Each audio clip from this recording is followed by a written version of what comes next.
AC voltage to be rectified. Rectified का मतलब ये है करेक्ट करना, किसी चीज़ को करेक्ट करना, किसी चीज़ का करेक्शन इज कॉल्ड रेक्टिफिकेशन। तो rectifier is a device which is use for converting alternating current और वोल्टेज इनटू डायरेक्ट करंट और voltage. There are two types of rectifiers, half wave rectifier and full wave rectifier.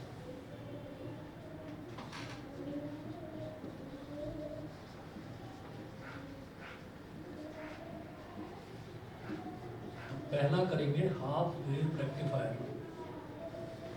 Half wave rectifier, तो half wave rectifier में क्या होगा, half wave rectifier में हम सबसे पहले तो यूज़ करेंगे एक step down transformer. AC voltage to be rectified is connected to the primary winding P1 P2 of a step down transformer.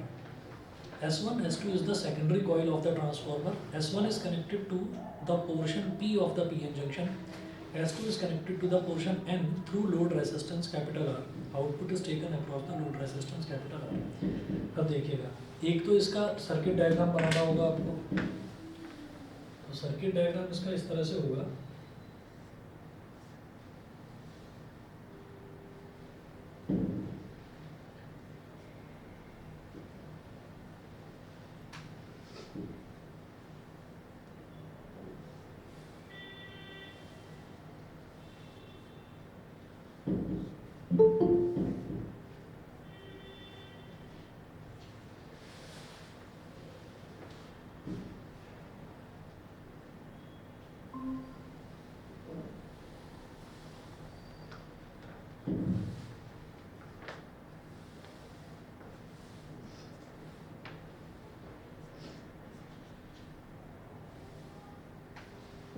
P1 और P2,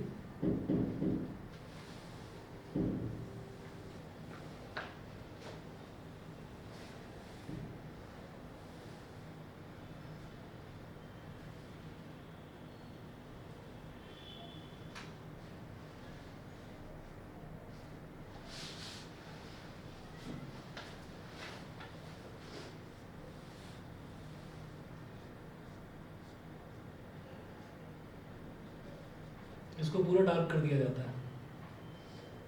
पीएन जंक्शन का सिंबल होता है ये, पीएन जंक्शन डायोड का।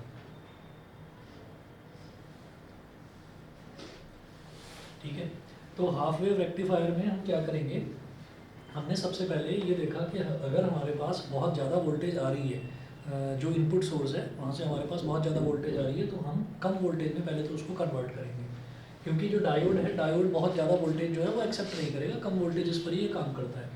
ठीक है, तो हमने क्या करा, सबसे पहले लगा दिया एक स्टेबलाइजर। स्टेबलाइजर का काम क्या होता है कि वोल्टेज को या तो कम कर देना या वोल्टेज को ज़्यादा कर देना। तो हमने स्टेप डाउन ट्रांसफार्मर लगाया है।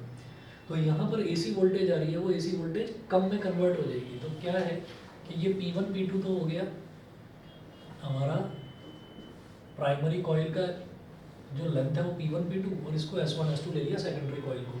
ठीक है, अच्छा, तो उसके बाद आप ये देखिएगा कि अब हमारे पास जो वैल्यू है वोल्टेज की वो कम हो जाएगी। तो जब हमको स्टेप डाउन ट्रांसफार्मर बनाना होता है तो हम क्या करते हैं, हम number of coil, number of turns जो है वो यहाँ पर कम लगाते हैं। जब स्टेप अप ट्रांसफार्मर लगाना होता है तो सेकेंडरी कॉइल में नंबर ऑफ टर्न्स जो है उनको हम ज़्यादा कर देते हैं। ठीक है, तो उससे वोल्टेज हमारी इंक्रीज़ हो जाती है, आउटपुट वोल्टेज। अब जो वोल्टेज यहाँ पर हमको मिली, उससे फिर हमने यहाँ पर एक डायोड कनेक्ट करा, और ये जो डायोड है यहाँ पर हमने एक लोड रेजिस्टेंस कनेक्ट करा RL। लोड रेजिस्टेंस कुछ भी, जो भी हम इस डायोड के थ्रू जिस भी चीज़ को हम कनेक्ट करना चाहते हैं, चाहे वो फैन है, चाहे वो टीवी है, चाहे ट्यूबलाइट है, कोई भी चीज़ उसको हम कनेक्ट करना चाहते हैं, वो हमने यहाँ पर कनेक्ट कर दिया। ठीक है, अब हम ये देखना चाह रहे हैं कि हाफ वेव रेक्टिफायर जो है, इसमें क्या होता है, इसमें ना आधी ही वेव रेक्टिफाई होती है, मतलब आधी AC की ऑल्टरनेटिंग करंट की आधी वेव जो है वो रेक्टिफाई हो जाती है, और बाकी की जो आधी वेव है वो रेक्टिफाई नहीं हो पाती। तो देखिएगा,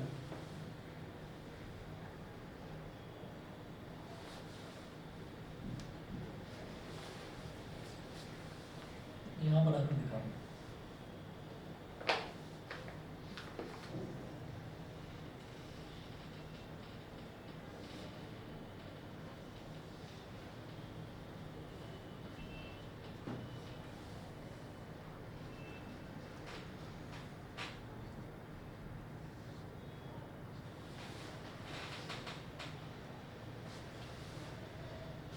इनपुट वोल्टेज और आउटपुट वोल्टेज।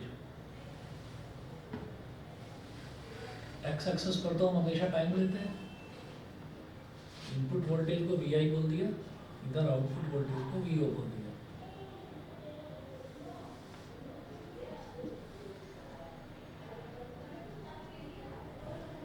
तो ऑल्टरनेटिंग करंट जो है या ऑल्टरनेटिंग वोल्टेज जो है उसकी वेव फॉर्म इस तरीके से बनती है, ठीक है।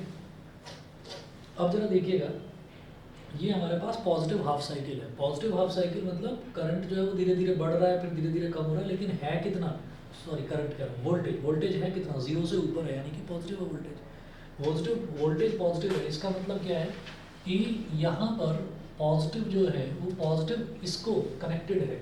भाई पॉजिटिव यहाँ पर है, जब पॉजिटिव यहाँ पर है तो यहाँ नेगेटिव होगा, ठीक है।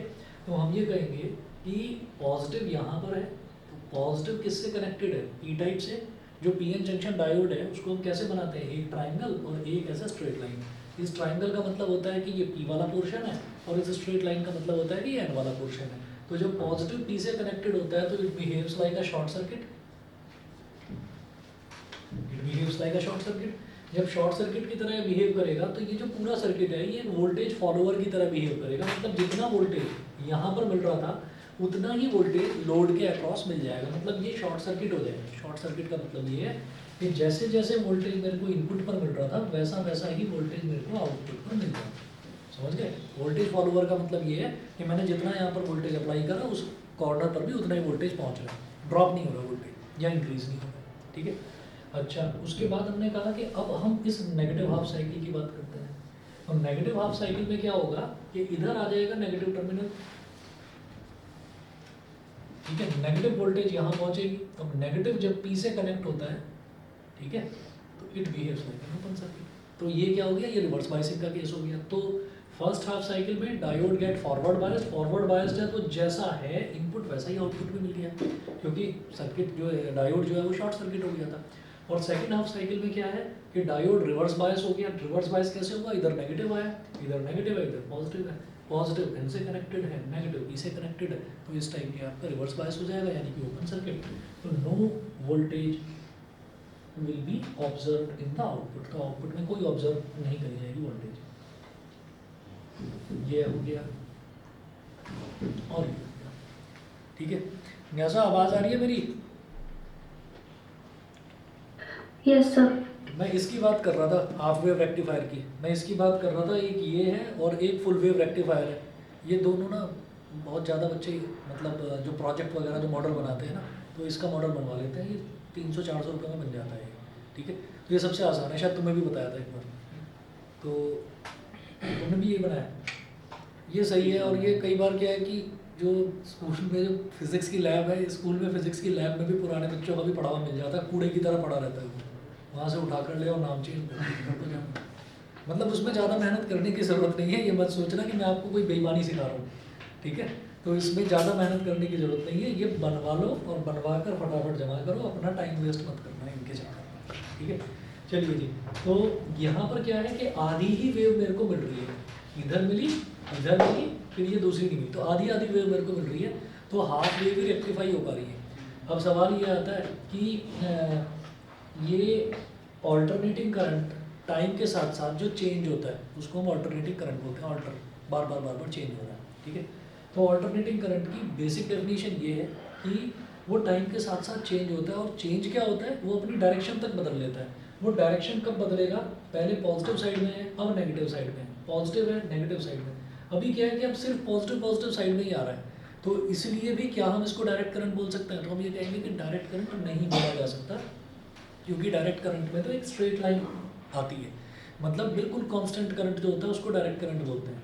तो इस रेक्टिफायर को भी ना एक फिल्टर सर्किट बनाया जाता है, उस फिल्टर सर्किट के थ्रू पास करते हैं, तब ये पूरी तरह से हमको एक कांस्टेंट करंट देने लगता है, ठीक है। तो क्या है कि वो फिल्टर सर्किट मेरे को करना नहीं है, वो फिल्टर सर्किट सिलेबस में है नहीं, तो हमें बस यही करना है। तो वही चीज़ यहाँ पर एक्सप्लेन करी हुई है, और जितना लिखा हुआ है इतना ही करना, उससे ज़्यादा करने की ज़रूरत नहीं है। देख लीजिए यहाँ पर क्या है, वर्किंग देख लीजिए इसका, कि during positive half cycle of AC suppose S1 becomes positive, S1 ये वाला कॉर्नर जो है ये पॉजिटिव हो गया, ये ना P1 P2 मतलब primary winding, S1 S2 secondary winding. मैंने अभी ट्रांसफार्मर कराया नहीं, आपको करा दूंगा, ठीक है, बहुत मुश्किल नहीं है वो करवानी। तो देखिए during positive half cycle of AC suppose S1 becomes positive and S2 becomes negative and the PN junction is forward bias, तो PN जंक्शन फॉरवर्ड बायस हो जाएगा, पॉजिटिव यहाँ पर आ जाएगा, नेगेटिव यहाँ हो जाएगा, तो negative is connected to N, positive is connected to P, तो हो गया आपका forward bias. The resistance of PN junction becomes low, resistance बहुत कम हो जाता है, the maximum forward current flows in the circuit and we get output across load, तो मेरे को लोड के अक्रॉस पूरा पूरा आउटपुट मिलने लगता है। During negative half cycle of AC, S1 becomes negative and S2 becomes positive. The PN junction is reverse biased. It offers a high resistance and hence there is no flow of current and thus no output across load. तो load के across कोई output नहीं आता, straight line, ठीक है। Time बढ़ता जा रहा है, वोल्टेज मिल ही नहीं रही है, कुछ भी नहीं मिल रहा, ठीक है। तो हम ये कहेंगे hence in the output we have current corresponding to one half cycle of the wave and the other half is missing. That is why the process is called half wave rectification. समझ गए? अच्छा, अब आता हूँ full wave rectifier पर, अगला और last topic है इस चैप्टर का, फुल वेव रेक्टिफायर। तो देखिएगा, for full wave rectification we have to use 2 PN junction diodes D1 and D2, the circuit is shown in the given figure. अब जरा सर्किट देखिएगा, सर्किट किस तरीके का है।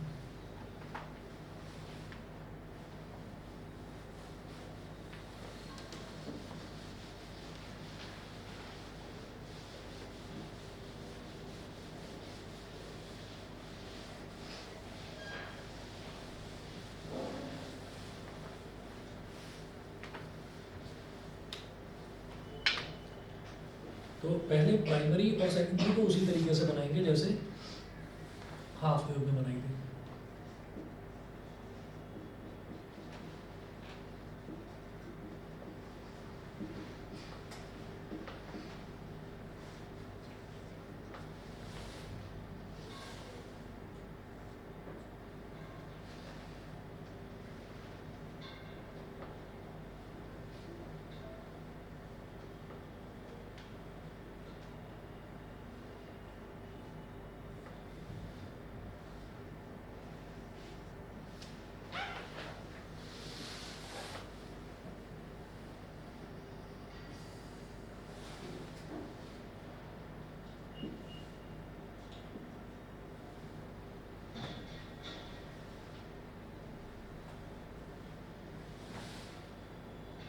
ये पैरेलल लाइंस बीच में गैप के लिए दिखाई जाती हैं ताकि दोनों कॉइल्स जो हैं वो आपस में चिपक ना जाए,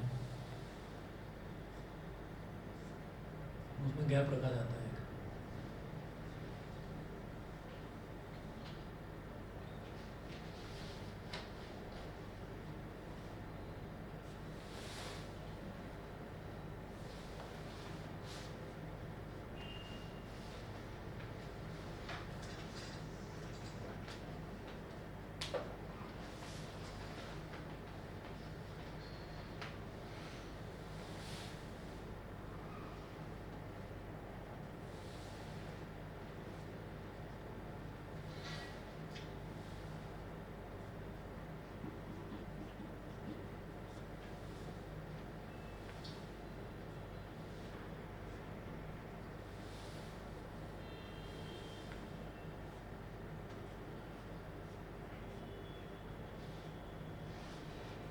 सर इसे उल्टी डायरेक्शन में नहीं करेंगे? नहीं नहीं, अच्छा हाँ।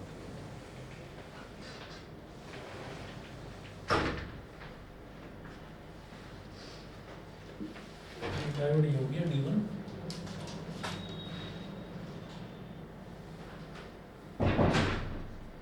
और ये हो गया D2।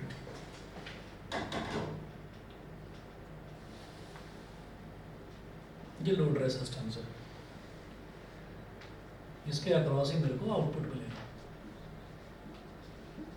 ये जो दो वायर्स निकाली हैं, ये दो वायर्स इसलिए निकाली हैं कि मैं आउटपुट यहाँ पर मेजर कर सकता हूँ, ठीक है। तो दो टर्मिनल्स निकाल कर छोड़ दिए कि आप यहाँ पर वोल्ट मीटर लगाकर ये देख सकते हैं कि कितनी वोल्टेज आ रही है या नहीं आ रही है, ठीक है। चाहो तो हटा दो, कोई ज़रूरत नहीं। अच्छा जी, अब जो है दो डायग्राम दे रखे हैं, दो डायग्राम्स जो हैं उनकी आपको ज़रूरत है नहीं, आप बस इसका वर्किंग समझिएगा।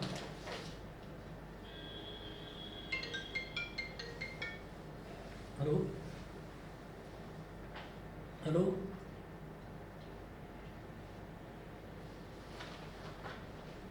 कहाँ पर है? हाँ, 1 मिनट है।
चलिए जी, इसमें देखिएगा पुल वेव में कैसे होता है।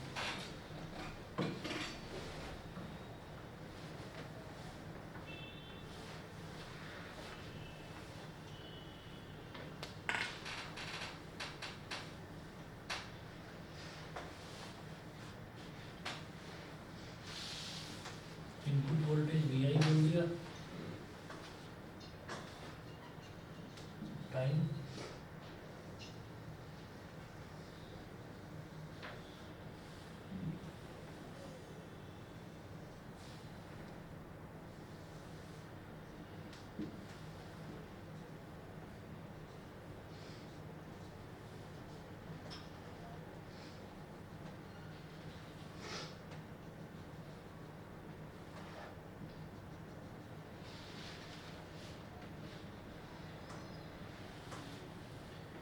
यहाँ पर देखिएगा, यहाँ पर क्या होगा, यहाँ पर हमने क्या कर रखा है कि इस सेकेंडरी कॉइल से हमने सेंटर में टैपिंग कर रखी है, मतलब सेंटर में इसको जो है सेंटर में कनेक्ट कर रखा है।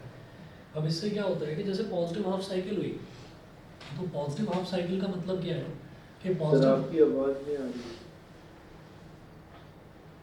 अभी आ रही है? हाँ सर अब आ रही है। ठीक है। तो अब आप ये देखिएगा कि जैसे पॉजिटिव हाफ साइकिल है, तो पॉजिटिव हाफ साइकिल में क्या होगा कि यहाँ पर पॉजिटिव, इधर पॉजिटिव वोल्टेज, इधर नेगेटिव वोल्टेज।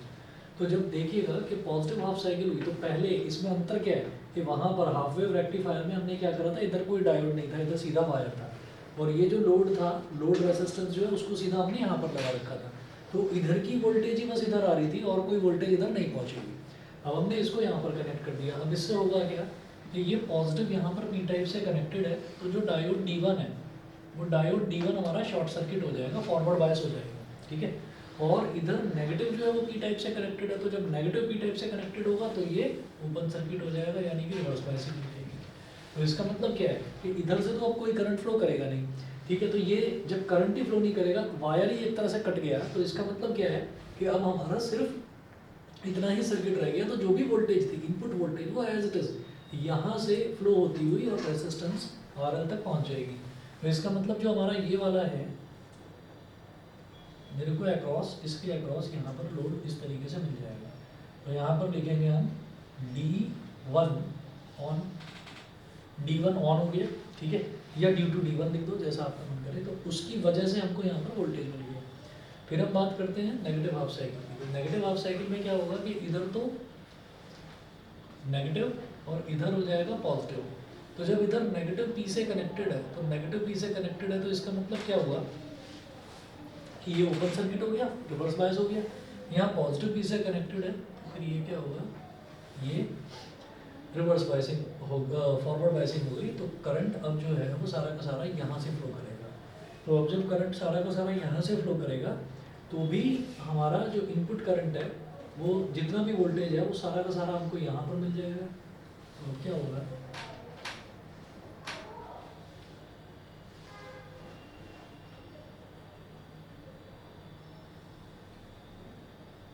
मेरे को इसमें भी आउटपुट मिलेगा।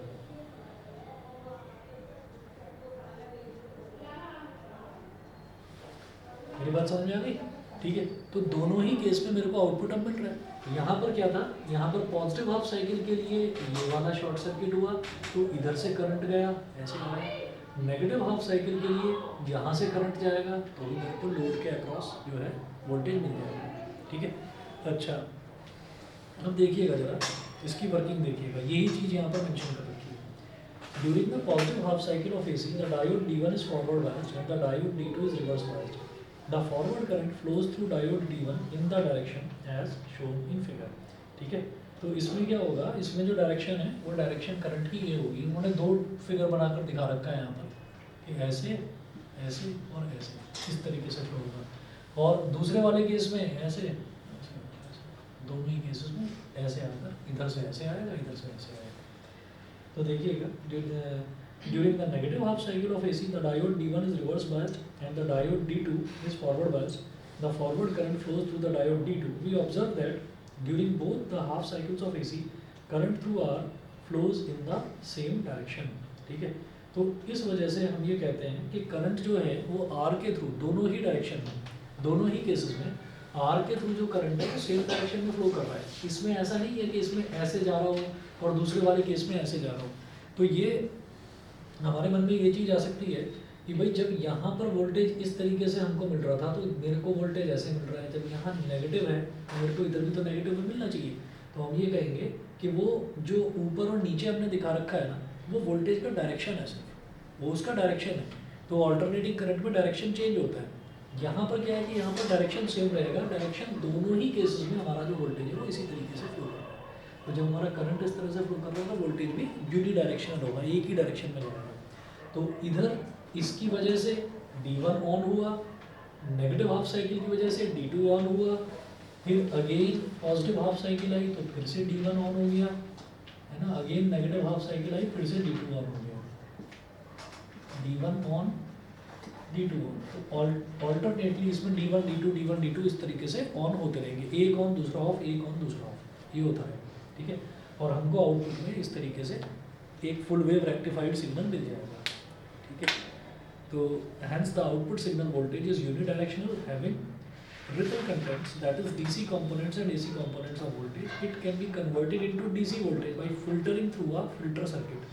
तो फिल्टर सर्किट के थ्रू इसको फिल्टर करके हम पूरा प्योर एक डायरेक्ट करंट इसमें ऑब्टेन कर सकते हैं, वो हमें करना नहीं है, ठीक है। बस इतना ही हमको करना था, लास्ट में जो फिल्टर दिखा हुआ है ना, ये आपको नहीं करना। तो टोटल मैंने आपको 23 पेज भेजे थे, और इसमें हमको पेज नंबर 16 तक ही करना है, और 16 में भी लास्ट का जो फिल्टर सर्किट है वो हटा देना है, बस इतना ही है इसमें सिलेबस में। आगे के 7 पेज हटा दीजिएगा, तो छोटा ही रह गया है चैप्टर, बस इतना ही था। सर अब ट्रांसफार्मर जा रही है। हाँ, ट्रांसफॉर्मर का भी।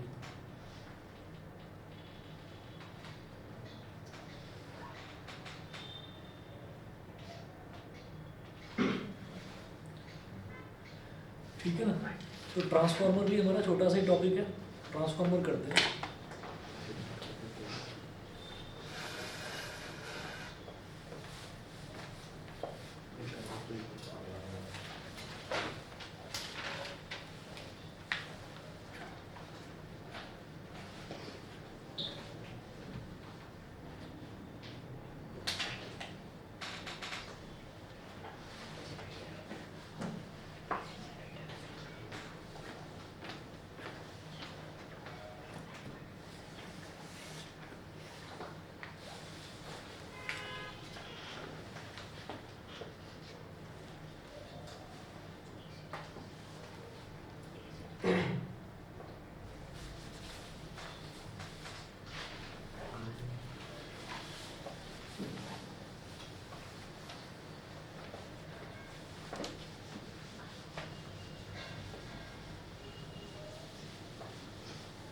क्या बना डाला तुमने?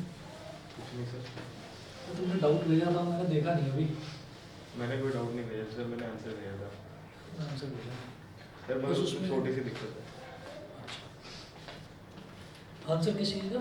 वही जो इन्होंने क्वेश्चन पूछा था। अच्छा, वो वाला। अच्छा, कि कहाँ पर वो कन्वर्जेंस पॉइंट कहाँ पर कितना शिफ्ट होगा। अच्छा सर वो लेटरल डिस्प्लेसमेंट से हो जाएगा। अच्छा।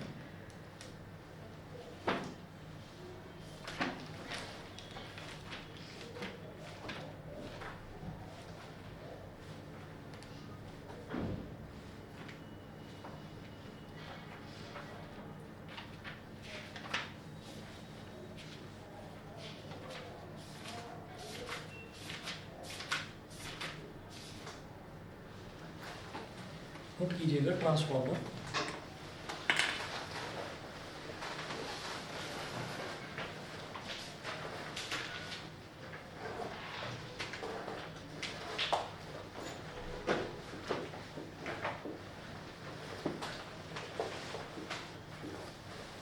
इसमें नोट कीजिएगा, a transformer is an electrical device for converting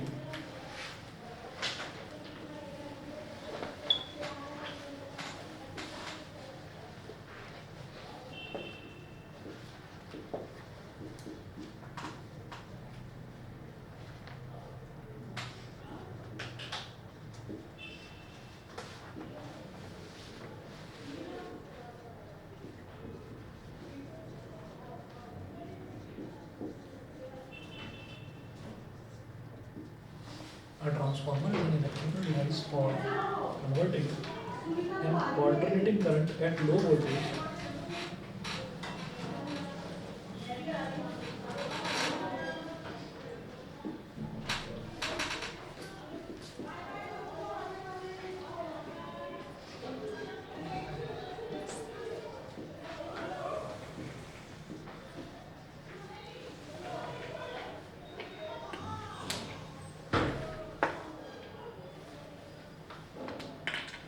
converting an alternating current at low voltage into that at high voltage or vice versa.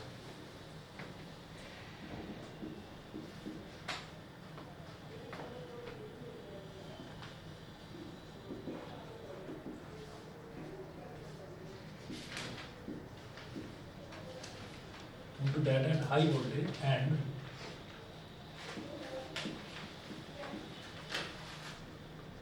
Vice versa, ठीक है। तो ट्रांसफार्मर का काम क्या होता है कि ऑल्टरनेटिंग करंट अगर हमारे पास लो वोल्टेज में है तो उसको हाई में कन्वर्ट करना, हाई वोल्टेज में है तो उसको लो वोल्टेज में कन्वर्ट करना, ये काम होता है, ठीक है। नोट करिए, if it increases the input voltage,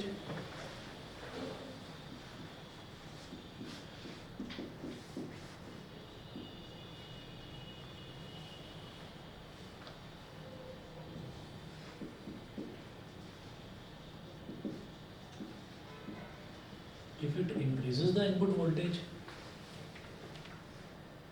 it is called step up transformer. If it increases the input voltage,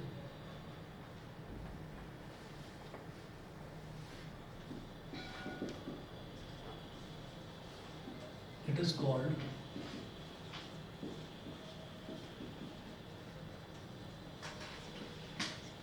step up transformer.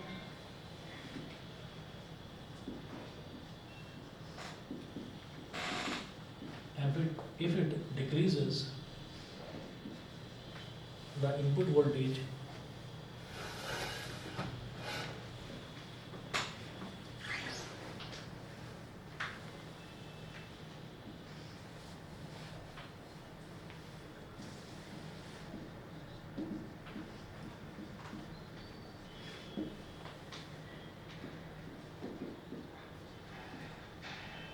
it is called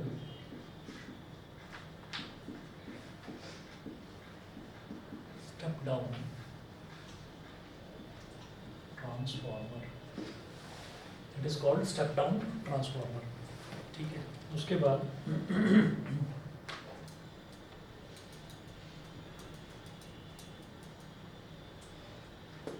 principal,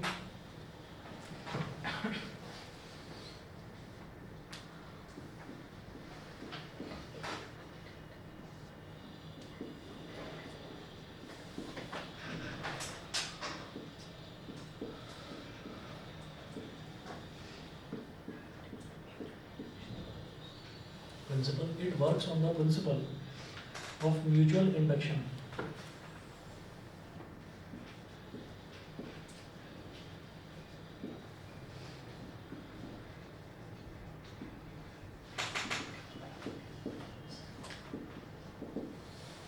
It works on the principle of mutual induction, that is when a changing current is passed through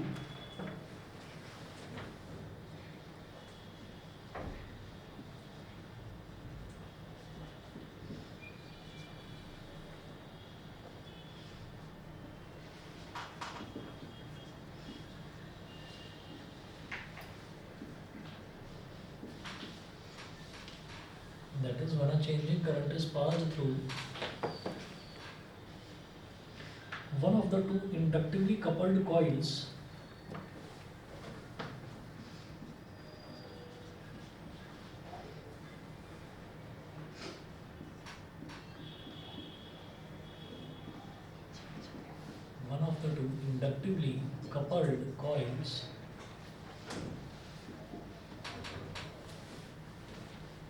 inductively coupled coils an induced EMF is set up in the other coil.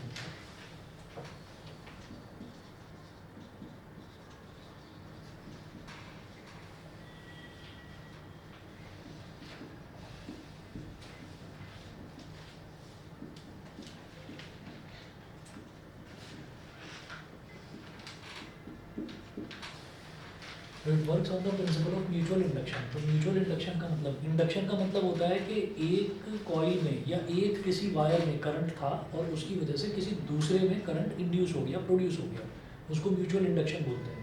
तो हम ये कहेंगे when changing current is pass through one of the two inductively coupled coils. Inductively coupled का मतलब क्या है कि एक कॉइल इधर है और एक कॉइल थोड़ा पास में, मतलब अब वो कॉइल्स भी किस तरीके से लगाई जाती हैं उसके भी दो तरीके होते हैं, वो भी अभी बताऊँगा। तो हम ये कहेंगे कि जब किसी एक कॉइल में से करंट को चेंजिंग करंट को यानी कि अल्टरनेटिंग करंट को जब पास किया जाता है and induced EMF is set up in the other coil, तो कनेक्शन नहीं है, जोड़ नहीं रखा है कहीं पर भी, लेकिन अगर अल्टरनेटिंग करंट आ रहा है तो उसकी वजह से दूसरे वाली जो कॉइल है उसके अंदर भी एक ईएमएफ प्रोड्यूस हो जाता है। ईएमएफ क्या है? एक बैटरी का सोर्स है, तो वो एक बैटरी की तरह काम करने लगता है, यानी कि वो बिना कनेक्शन के भी एक जगह अल्टरनेटिंग करंट होने के बावजूद दूसरी जगह पर करंट जो है वो प्रोड्यूस हो जाता है। ईएमएफ आता है तो करंट प्रोड्यूस हो ही जाएगा। उसके बाद हम ये कहेंगे two types of arrangements are generally used for winding of primary and secondary coils in a transformer। तो ट्रांसफार्मर में दो तरीके की कॉइल्स होती हैं, प्राइमरी कॉइल और सेकेंडरी कॉइल। तो दो तरीके के अरेंजमेंट यूज करे जाते हैं। ये मिटा दूंगी आप?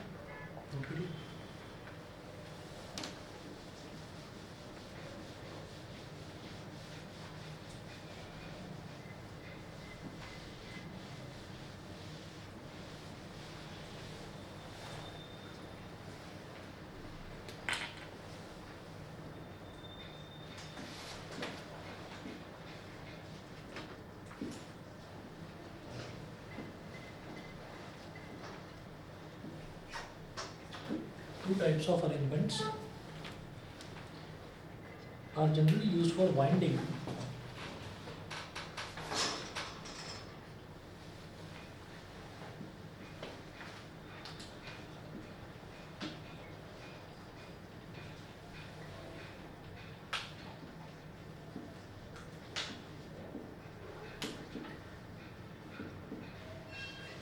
two types of arrangements are generally used for winding of primary and secondary coils in a transformer।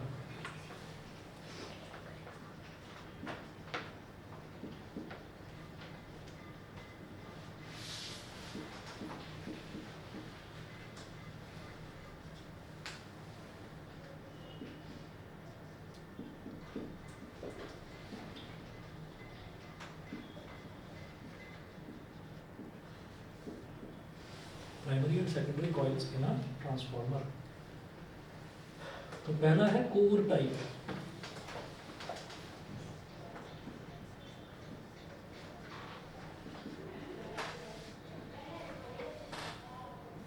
First है कोर टाइप। कोर टाइप में नोट कीजिए, in the core type transformers the primary and secondary coils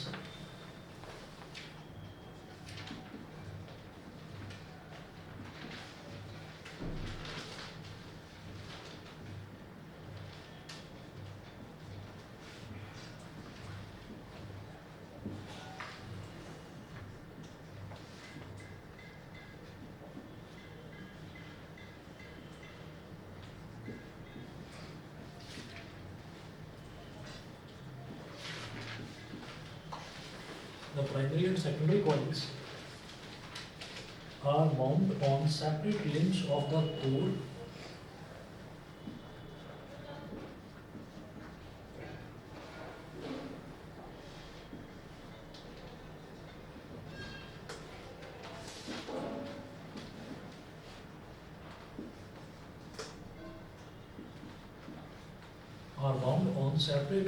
of the core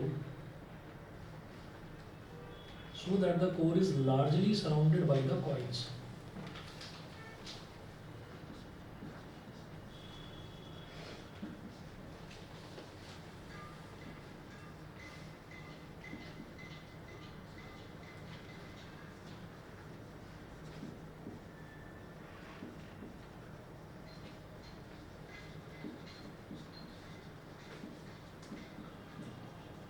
So that the core is largely surrounded by the coils।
Primary coil,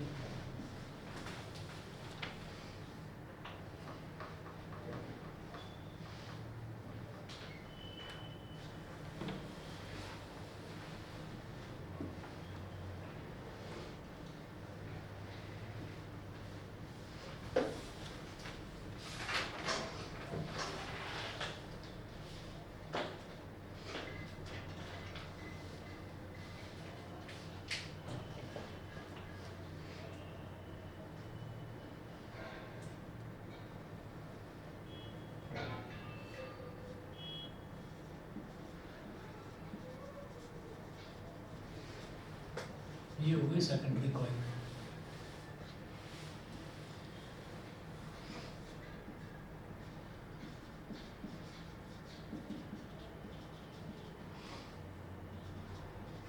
और ये soft iron core. Soft iron core आपको पता ही है, वो मतलब soft का मतलब मुलायम नहीं है, मतलब जिसका मेल्टिंग पॉइंट थोड़ा सा कम होता है नॉर्मल वाले आयरन से। ये सॉफ्ट आयरन कोर, ठीक है।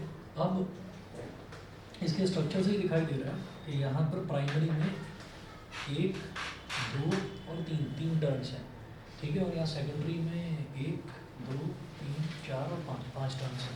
तो जब भी सेकेंडरी में नंबर ऑफ टर्न्स ज़्यादा होंगे तो ये स्टेप अप ट्रांसफार्मर कहलाएगा। ये वोल्टेज को बढ़ा देगा, जो हमने इनपुट वोल्टेज दिया है ये उसको बढ़ा देगा आउटपुट में, ठीक है। अच्छा जी, तो एक तो ये है। दूसरा वाला जो ट्रांसफार्मर होता है वो कहलाता है शेल टाइप ट्रांसफार्मर। तो इसमें क्या होगा, in the shell type transformer the primary and secondary coils are wound on separate limbs of the core. Core किसका होगा, सॉफ्ट आयरन का बनाएंगे, ठीक है। तो सेपरेट लिम्ब्स, तो एक इधर वाले लिम्ब पर बांध दिया और एक को इधर वाले लिम्ब पर बांध दिया, तो ये तो कहलाता है core type transformer. Core type के बाद में अगला देखते हैं शेल टाइप। ये बना लिया तो मिटा दो,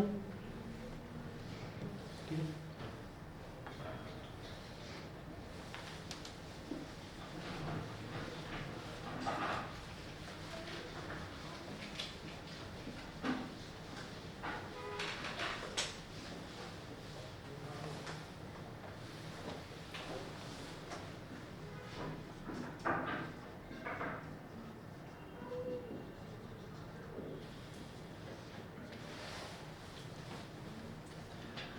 In the shell type transformers, the primary and secondary coils are wound one over another.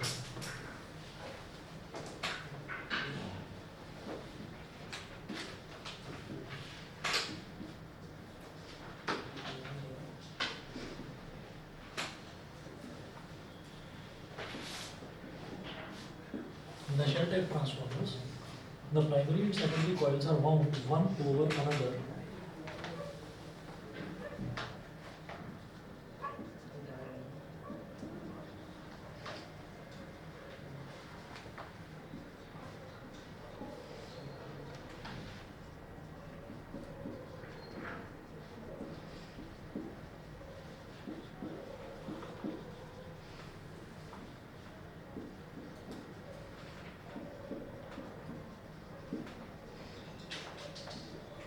Another on the same limb of the iron core.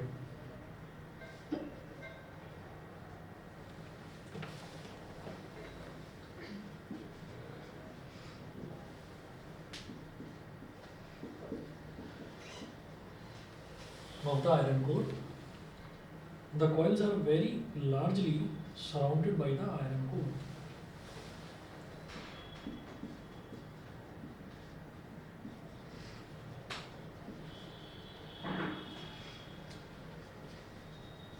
Very largely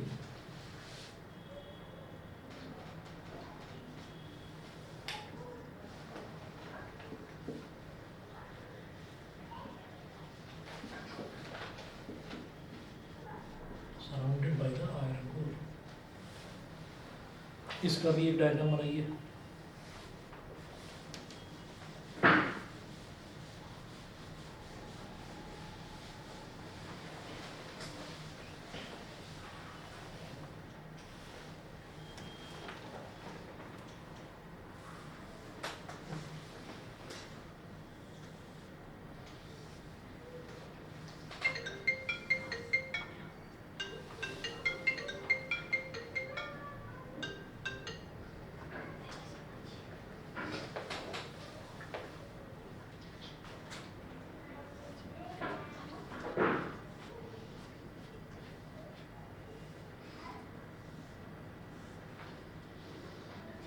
ये इस तरीके का बनेगा। इसमें जो सेंट्रल लिम्ब है इसी पर प्राइमरी और सेकेंडरी जो है वो बांध दी जाती है।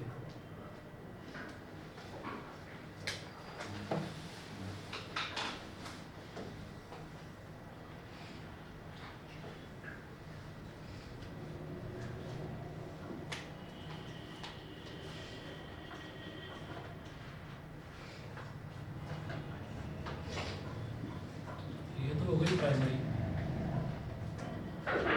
और जो सेकेंडरी है, सेकेंडरी को किसी और कलर से दिखा देना। मैं यहाँ पर डॉटेड लाइन से दिखा रहा हूँ।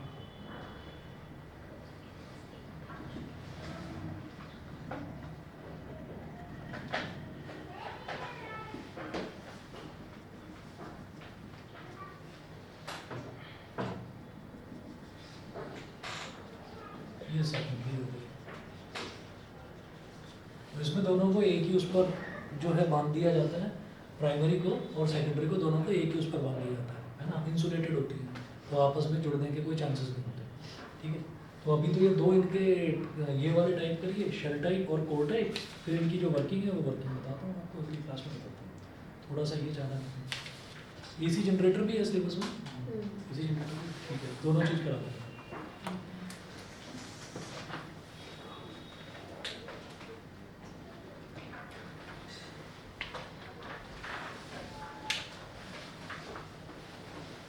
तुम्हारे घर से फोन आ रहा है, अभी बंद करो। कोई आ रहा है क्या लेने? 50 मिनट हो रहा है। लेट हो रहा है ना। लेट कहाँ हुआ है? अभी तो 6:30 तो हो गया, 6:32 तो हो गया। घड़ी पे हाँ